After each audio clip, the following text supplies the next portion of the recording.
कोल्हापूर मंदिर परिसरामधील दर्शन। तर आम्ही कोल्हापूर मंदिरामध्ये दर्शन घेऊन बाहेर आल्याच्या नंतर मग मंदिराच्या भोवती प्रदक्षिणा घालताना हा व्हिडिओ हे फोटोज काढलेले आहेत। आणि रात्रीची वेळ होती, खूपच सुंदर दिसत होतं मंदिर। नयनरम्य असं मंदिर आहे कोल्हापूरचं आई अंबाबाईचं।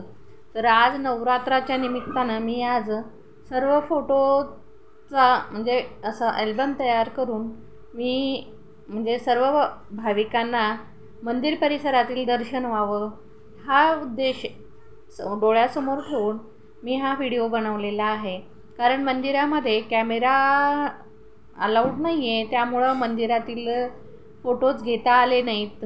आणि मंदिराच्या परिसरातील कळसाचं शिखराचं फोटो घेऊन मी भाविक भक्तांना मंदिरातील परिसराच्या दर्शनाचा लाभ मिळावा म्हणून हा व्हिडिओ केला आहे।